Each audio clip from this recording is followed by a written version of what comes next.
लेकिन तभी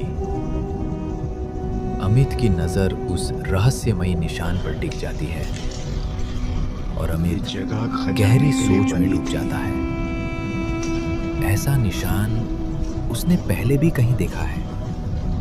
कहाँ? हाँ, अब उसे याद आया। उसकी एक पुरानी खोज के दौरान उसे बिल्कुल ऐसा ही निशान मिला था और वहीं उसे एक पत्थर की गोल चाबी भी मिली थी।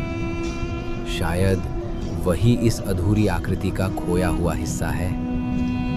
अमित धीरे से अपना बैग खोलता है और उसमें से वो प्राचीन पत्थर की गोल चाबी निकालता है। सावधानी से उसे उस खाली निशान में लगा देता है। कुछ सेकंड तक गुफा में बस खामोशी गूंजती रहती है और तभी अचानक एक भयानक गड़गड़ाहट पूरे हाल में गूंज उठती है।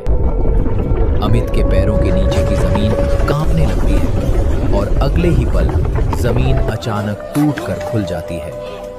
अमित अपना संतुलन खो देता है और वो मशाल समेत सीधे नीचे किसी गहरे तहखाने में गिर पड़ता है। कुछ पल तक सब कुछ शांत हो जाता है। अमित धीरे धीरे खुद को संभालता है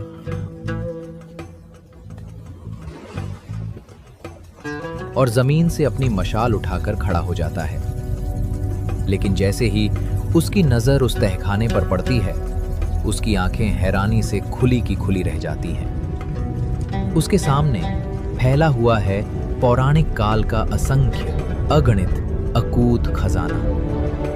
उसकी मशाल की रोशनी पड़ते ही सारे सोने के सिक्के चमकने लगते हैं, मानो पूरा तहखाना सोने की रोशनी से जगमगा उठा हो। अमित धीरे धीरे आगे बढ़ता है और उसके हर कदम के नीचे सोने के सिक्के आ जाते हैं।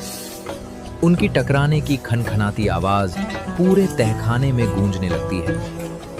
वो हाथ में मशाल लिए उस रहस्यमयी तहखाने में आगे बढ़ता जाता है, लेकिन ऐसा लगता है जैसे ये खजाना और ये तहखाना कभी खत्म ही नहीं होगा। चारों तरफ सुरंगें बनी हुई हैं और अमित एक सुरंग में लगी मशालों को एक एक करके जलाता हुआ आगे बढ़ रहा है। सुरंगों के किनारे बड़े बड़े घड़े रखे हुए हैं जिनमें भरे हैं सोने के सिक्के, अशर्फियां, मोती और तरह तरह के बेशकीमती रत्न। ऐसी दौलत जो आपने अपनी पूरी जिंदगी में कभी देखी भी नहीं होंगी। अमित आगे बढ़ता जा रहा है। रोमांच से उसके रोंगटे खड़े हो रहे हैं, लेकिन कहीं ना कहीं अमित को यह भी एहसास हो रहा है